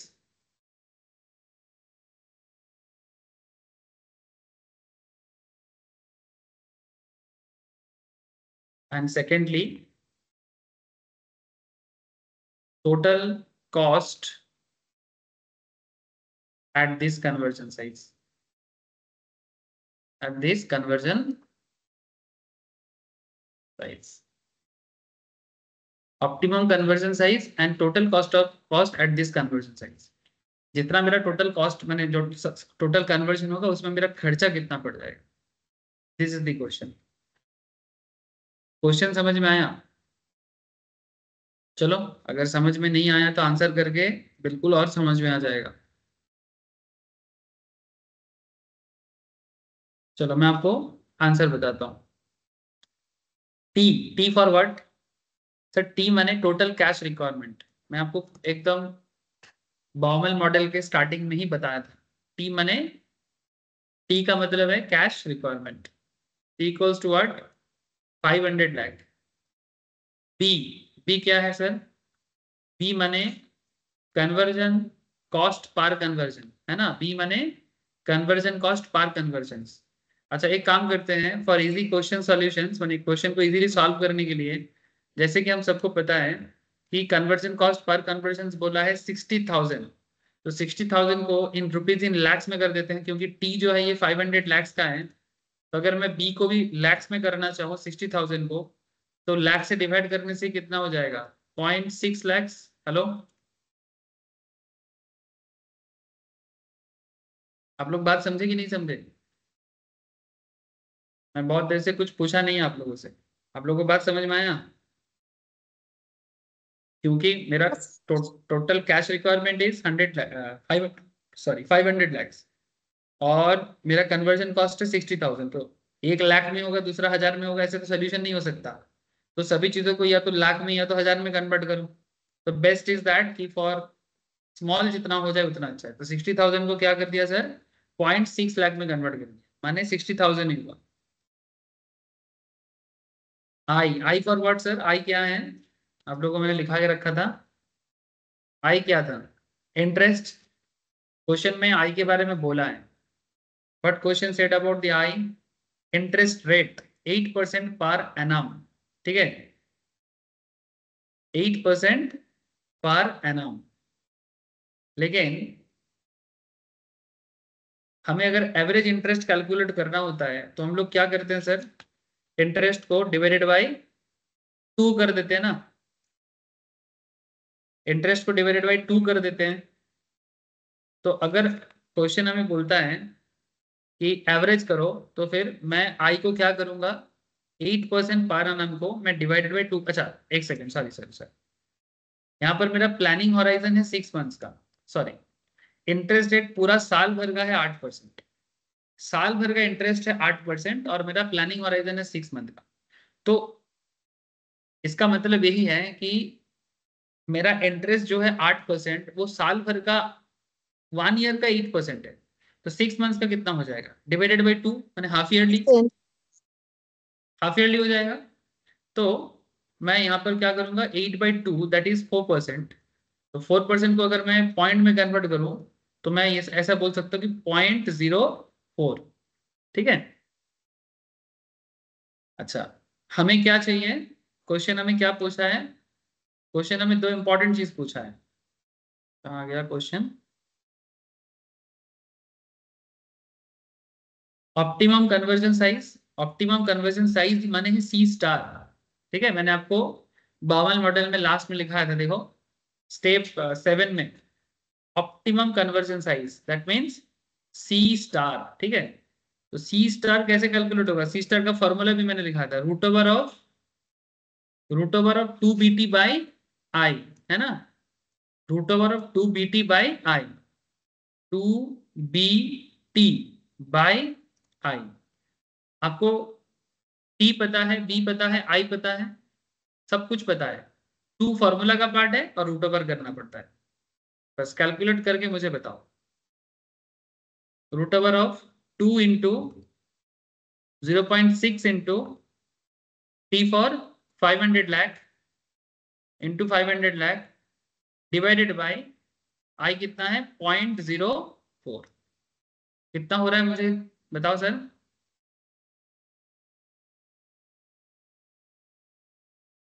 please do calculate.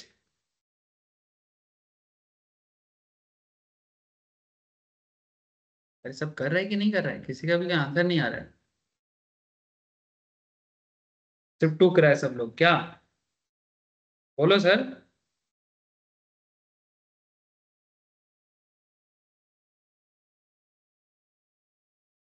122.47।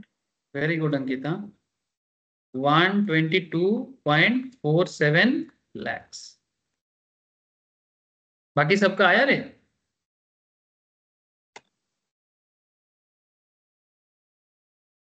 क्या बाकी लोग मुझे कुछ जवाब देगा, हाँ ना कुछ बोलेगा? क्या आप लोग कनेक्टेड हो?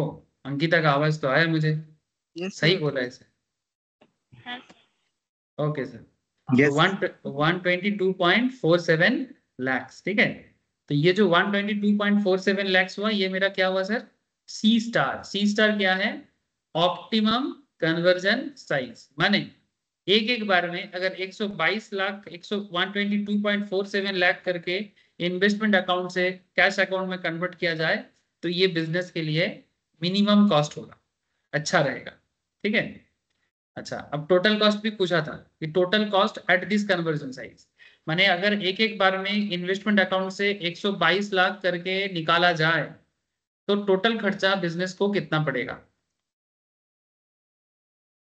ये एकदम कॉस्टिंग का यू क्यू के तरह ही है, y equals to T by C, Y for what, total cost, ठीक है, T by C into B, मैंने हम लोग ये फॉर्मूला भी लिख दिए थे सर, ये देखो, total cost equals to conversion cost plus carrying cost, तो T by C into B plus I into C by two, T by C into B plus I into C by two. मैंने आपको direct formula नहीं लिखा है sir, मैंने पहले हर एक चीज आपको एक्सप्लेन किया। हाँ बोलो सर। মানে কনভার্সন কস্ট যেটা বেরিয়েছে সেইটা তো 122.47 এইটা হবে তো? सी तो है, यस सर, बी फॉर 0.6, आई कितना है 0.04 इंटू सी फॉर कितना है 122.47 डिवाइडेड बाई 2, ये है इक्वेशंस। कितना आ रहा है सर? सर इस साइड का होना चाहिए 2.45 लाख और इस साइड का होना चाहिए 2.45 लाख, दोनों ही 2.45 है, एक बार मुझे कंफर्म करो, और टोटल हो जाएगा फिर 4.9 lakh. This is the total cost of conversion, total cost of conversion. बताओ सर।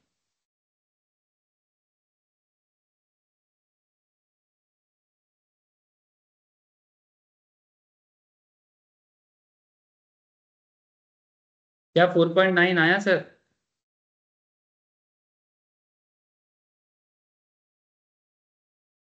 क्या 4.9 आया रे? Yes sir.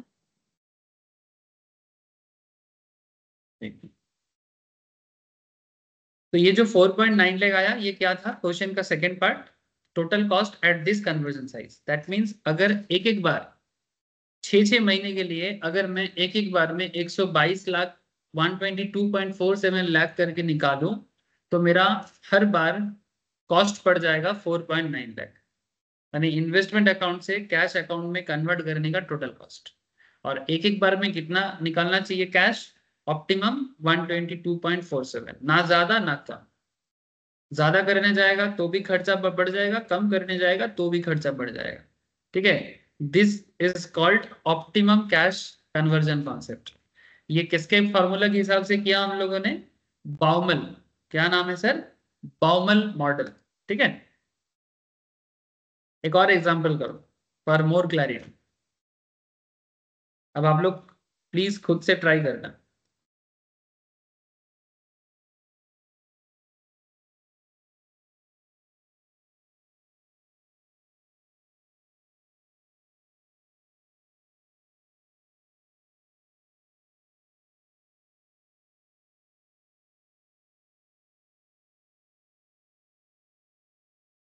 जो क्वेश्चन मैंने आपको ऑलरेडी प्रीवियस क्वेश्चन में लिखाया, उसी डेटा को लेना, बस कुछ एडिशन करना। Out of the following three choice,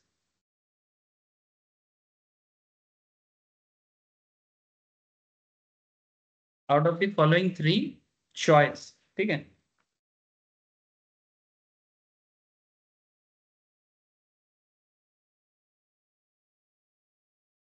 out of the following three choice, C equals to 50 lakh, 100 lakh and 250 lakh. Which is the best conversion size?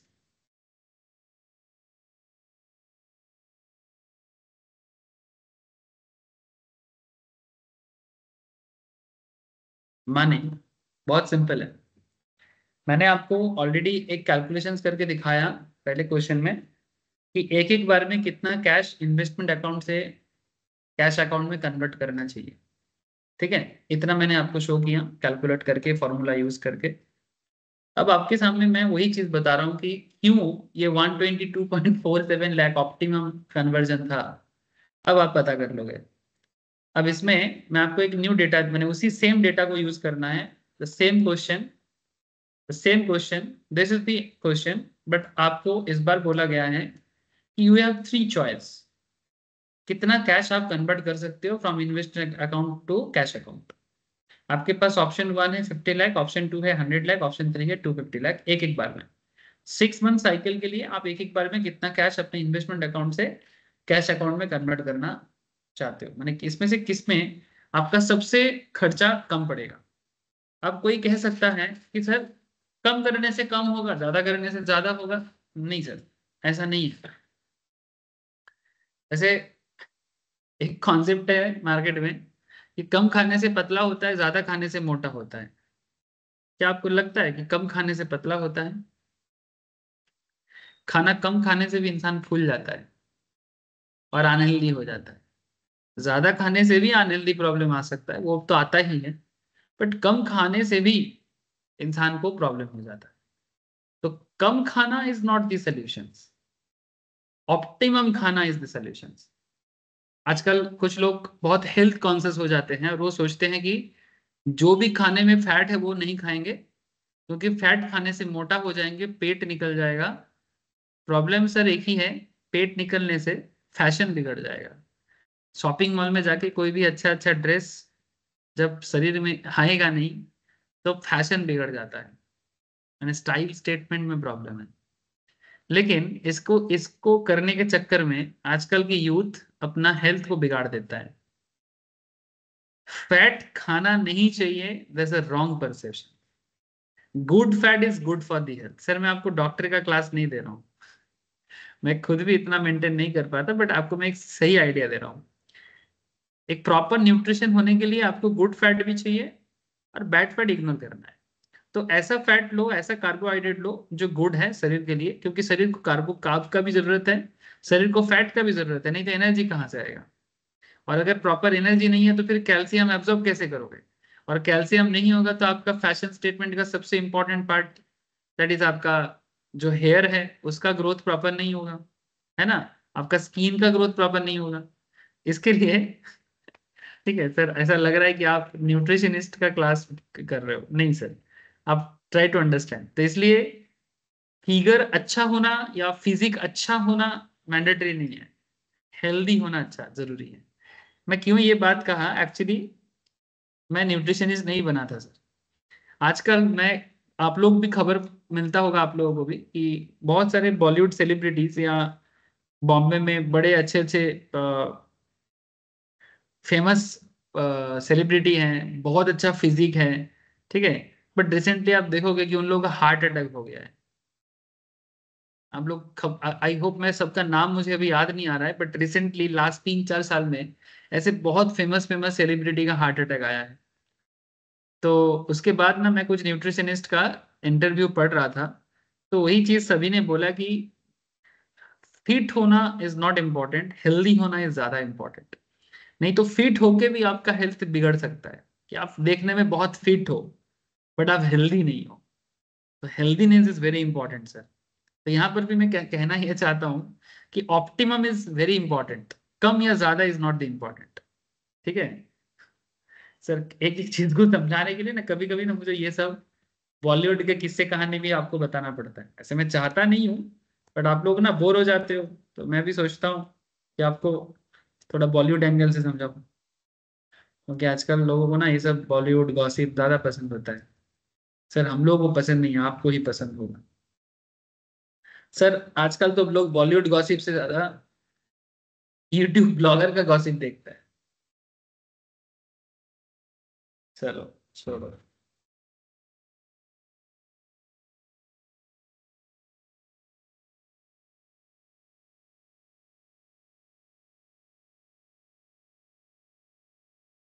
Particular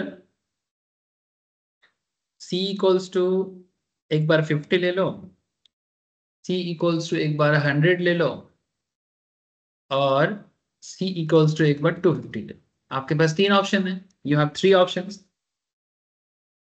number of conversion,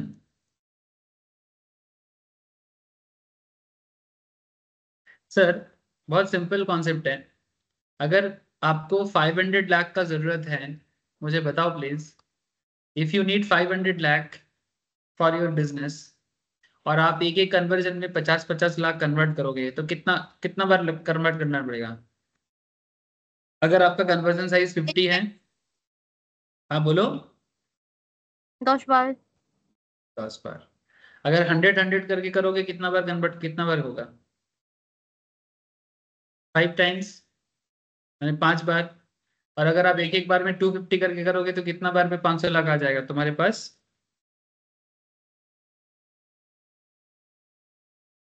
2 बार में, है ना?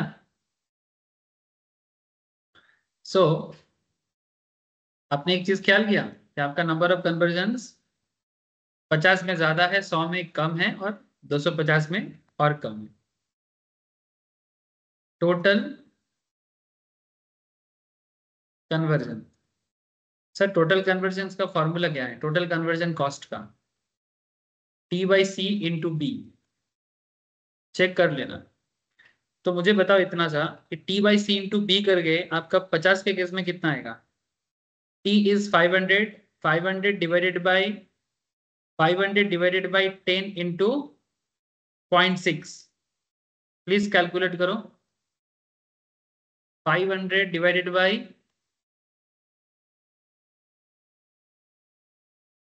C for conversion divided by 50 into B for 0.6।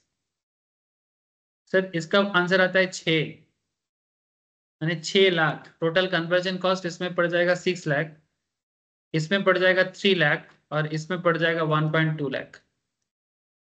आप लोगों ने समझा sir मैंने क्या किया? T/C इंटू बी किया। बी का कॉस्ट है 60,000 यानी 0.6 lakhs. C for this amount and T is total 500 lakhs. Average cash balance. Average cash balance कैसे आता है? C/2 करके, यू ऑल नो दैट। तो अगर 50 लाख आपको जरूरत है, एवरेज कितना चाहिए आपको? 25। 100 अगर चाहिए टोटल है आपका, तो एवरेज कितना होगा? 50। और 250 टोटल है तो एवरेज कितना होगा? 125 लाख। कितना आसान लग रहा है ना अभी? 0.4। Carrying cost. कैरिंग कॉस्ट माने I/C/2, माने इन्वेस्टमेंट अकाउंट से कैश अकाउंट में कन्वर्ट करने का जो कैरी कॉस्ट है। ठीक है, हर चीज को कन्वर्जन करने का एक कॉस्ट लगता है, उसको कैरिंग कॉस्ट बोलते हैं। वहां से यहाँ लाना। सर कैरिंग कॉस्ट कहाँ से पता चलेगा? फॉर्मूला में डालो ना। इंटरेस्ट आपको पता है 0.4, you already know the interest. ये देखो 0.04 आपका आई है। ठीक है, तो C/2 करो ना। 0.04 इंटू I/2। मैं एक दिखा रहा हूँ, बाकी आप लोग प्लीज करिए। 0.04 इंटू C/2, दैट मीन्स ऐसा होगा। पहले I/2 कर लेते हैं, C/2 कर लेते हैं, मैंने 50/2 into 0.041, that means 1 lakh. Carrying cost है इसका 50 लाख तो कैरी करने का खर्चा है from investment account to cash account 1 lakh. 100 का कैरिंग कॉस्ट पड़ जाएगा, ज्यादा है ना, तो 2 लाख। और 250 का कैरिंग कॉस्ट पड़ जाएगा 5 lakh. Just use the proper formula, सही अमाउंट पुट करने से आ जाएगा। इसका 1 लाख है, इसका 2 लाख है, इसका 5 लाख है। कर लिया सर? अगर इतना कर लिया तो आगे का भी हो जाएगा ना। टोटल कॉस्ट कैसे आता है? टोटल कॉस्ट कैसे आता है सर? कन्वर्जन कॉस्ट और कैरिंग कॉस्ट को ऐड करके आता है। तो 2+4, तो इसका हो जाएगा 7 लाख, इसका हो जाएगा 5 लाख। 2+4 करो, आ जाएगा। और इसका हो जाएगा 6.2 लाख। तो बोलो सर, टोटल कॉस्ट देख के मुझे बताओ which conversion is best for your business. बोलो। 100। हाँ, 100। 100 लाख। ठीक है, तो इसलिए मैं आपको बोला था कि कम भी अच्छा नहीं है, ज्यादा भी अच्छा नहीं है। अच्छा क्या है? ऑप्टिमम। 100 लाख कन्वर्ट करोगे तो आपको सबसे कम खर्चा पड़ेगा। 50-50 करके करोगे तो ज्यादा पड़ेगा। 250 करोगे थोड़ा उसमें भी ज्यादा ही है। ठीक है। ये सब चीज कब काम आता है जानते हो? जैसे आप लोग शायद सब कोई नहीं जानते, जैसे मैं स्टॉक ट्रेडिंग भी सिखाता हूँ ना। तो जब हम लोग ट्रेडिंग करते हैं, जैसे मानो कि सुबह से सुबह सुबह क्लास चलता है पहले शेयर मार्केट का, तो इस टाइम पे भी ना ऐसे चीजों का यूज होता है। जैसे मानो आज मार्केट 24,600 से मोटा मोटी सात। हेलो। हाँ बोलो सर, अंकिता কিছু বলছিস? না স্যার। ओके। 24,000 मार्केट देखो लास्ट कुछ दिनों से 24,200 समथिंग से ऑलमोस्ट 600 तक गया है। तो मैं आपको शेयर मार्केट नहीं बोल रहा हूँ, कैरिंग, मैंने बेसिकली कैश मैनेजमेंट भी बता रहा हूँ। एक्चुअली जितना नंबर ऑफ ट्रेड होता है, ब्रोकिंग प्लेटफॉर्म ना पर ट्रेड पे पैसा लेता है। माने बाइंग करने जाओगे, जितना भी लॉट लो फर्क नहीं पड़ता, पर बाइंग में अप्रोक्स 25 के आसपास खर्चा पड़ता है। बाई करोगे 25 टका, सेल करोगे 25 टका। तो जितना बार तुम बाई सेल करोगे हर बार 50 टका करके तुम्हारा खर्चा पड़ेगा। अब तुम जितना बार ट्रेड लो, एक बाई में 25, एक सेल में 25, मैंने एक कंप्लीट कम करने में 50 टका एवरी ट्रेड में। अब क्या होता है, बहुत सारे लोग मैंने ट्रेड करने के टाइम पे मानो 100 रुपीज कमाता है एक एक मिनट में या 5 मिनट में। 100 रुपीज कमाता है तो 50 टका ना ब्रोकरेज में चला जाता है, तो उसको मिलता है 85। लेकिन मानो वो बार बार बाई सेल ना करके अगर एक सही डिसीजन लेके ऑप्टिमम लेवल में करता, माने एक ही बार ट्रेड लेता और एक ही बार सेल करता और थोड़ा समय लेके करता, तो शायद वो 100 की जगह 500 कमाता और ट्रेडिंग ब्रोकरेज को सिर्फ 50 टका ही देता, तो उसके पास 450 बचता। लेकिन बंदा 500 टका कमाने के चक्कर में इतना बार बार ट्रेड करता है कि 50-50 करके बार बार बाई सेल का पैसा देता है, और अल्टीमेटली बाद में जब 500 टका कमाया तो देखता है कि 300 टका तो ब्रोकरेज में चला गया, तो उसके पास बचता है हार्डली 200 टका। ठीक है। सो कैश मैनेजमेंट का एक बहुत बड़ा कॉन्सेप्ट है सर। ठीक है। सो ये सब रियल लाइफ में बड़ा काम आएगा। आप लोगों को क्या लग रहा है कि सिर्फ एग्जाम का नैया है सर? सर जिंदगी का नैया है। आप लोगों को मैं क्या बताऊं? आप लोग तो सोचते हो क्या बोरिंग ज्ञान देते हो सर, कुछ अट्रैक्टिव ज्ञान दिया करो।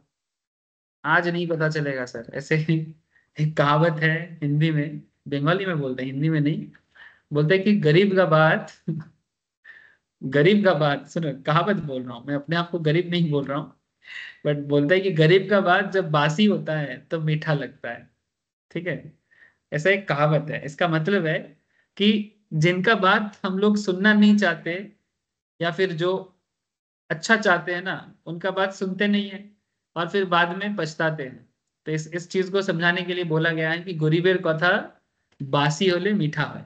ठीक है, मैंने मिष्टी है। ठीक है। ये बंगाली है। तो दैट इज हाउ, अभी मैं आपको सिखा रहा हूँ, समझाने का कोशिश कर रहा हूँ। आपको लग रहा है क्या बोरिंग ज्ञान है, पर यही सब चीज जिंदगी में काम आएगा, या आपको मैं समझाने से भी आप समझना नहीं चाहते, कोई बात नहीं, वही होगा। गरीब का बात बासी होने से मीठा लगेगा, बट तब क्या हो जाएगा ना, इतना बासी हो जाएगा कि खाने लायक नहीं रहेगा, यही दिक्कत है। चलो लिखो, आंसर लिखो। Based conversion size is 100 lakh as total cost is minimum, as total cost is।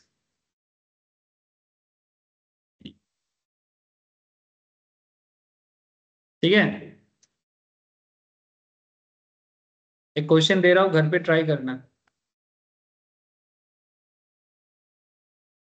और थर्सडे वाला क्लास में सॉल्व करके लेके आना।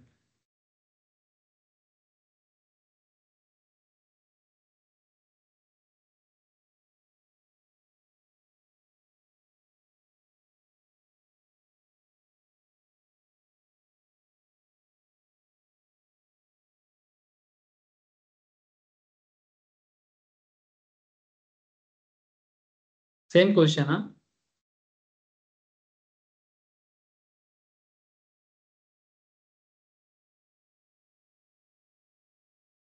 जो क्वेश्चन मैंने आपको स्टार्टिंग से करा रहा हूँ कैश मैनेजमेंट का, वही क्वेश्चन यूज करना, बट कुछ चेंजेस के साथ. दिस टाइम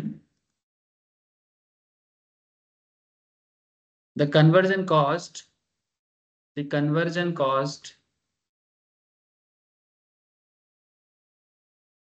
par conversion, ये पार के लिए दिया. हाँ, पार कन्वर्जन, ये जो स्लैश है दिस इज फॉर पार. हाँ, नहीं तो बोलेगा स्लैश की में.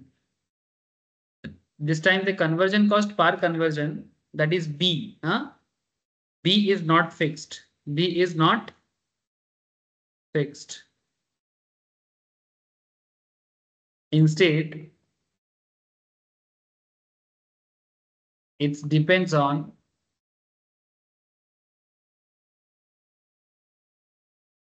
conversion size.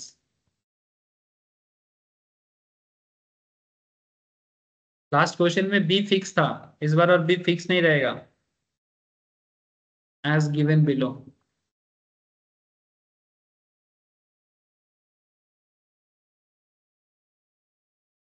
C and B.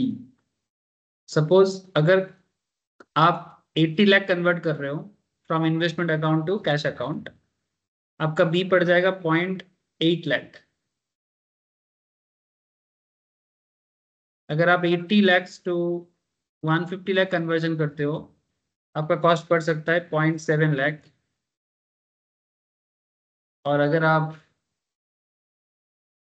Beyond 150 lakh करना चाहते हो तो आपका कॉस्ट पड़ सकता है 0.5 लाख.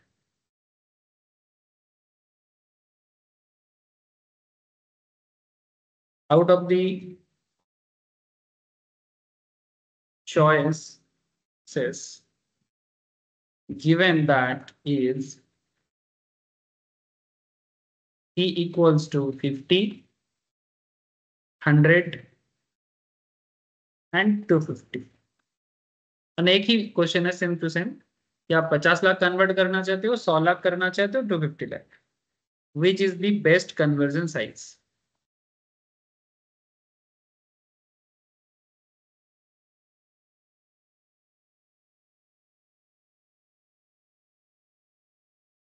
ठीक है, क्वेश्चन में कुछ बोला नहीं है, बट समझ गया होगा आप लोग. बाउमली यूज करना है. ये होमवर्क है, थर्सडे चेक करेंगे. आप लोग मुझे नेक्स्ट दिन क्लास में आके दिखाइएगा. और नेक्स्ट क्लास में मैं आप लोगों को दूसरा जो मॉडल है वो मॉडल सिखाऊंगा. इसका नाम है मिलर एंड ओर मॉडल. ठीक है, थर्सडे क्लास में बात सर करेंगे. इको में है ना ये मिलर? हाँ हाँ मिलर इको में भी है ना सर? हाँ हाँ, वही मिलर. अरे जो इको बनाता है वही सब फाइनेंस बनाता है. जो लोग इकोनॉमिक्स, एक्चुअली इकोनॉमिक्स एक बड़ा सब्जेक्ट है, उसका एक पार्ट है फाइनेंस. समझा? जी सर. सर आप वो कैप्सूल और क्लास भेजे नहीं थे तो हाँ हाँ, मुझे एक याद है. इंडस्ट्री लॉ का. हाँ हाँ हाँ, मैं आज आज भेजूंगा तेरे को. एक्चुअली एक दिन थोड़ा सा राखी के लिए ना, थोड़ा घर पे सारा दिन थोड़ा बिजी हो गया था, बोल के नहीं भेज पाया. आज भेज दूंगा. ठीक है, जी सर. चलो. चलो sir. Bye sir, good night. Bye sir, good night sir. Bye, sir. Thank you. Bye sir, thank you sir. Bye sir. Bye sir. Bye sir, good night. Bye sir, good night sir.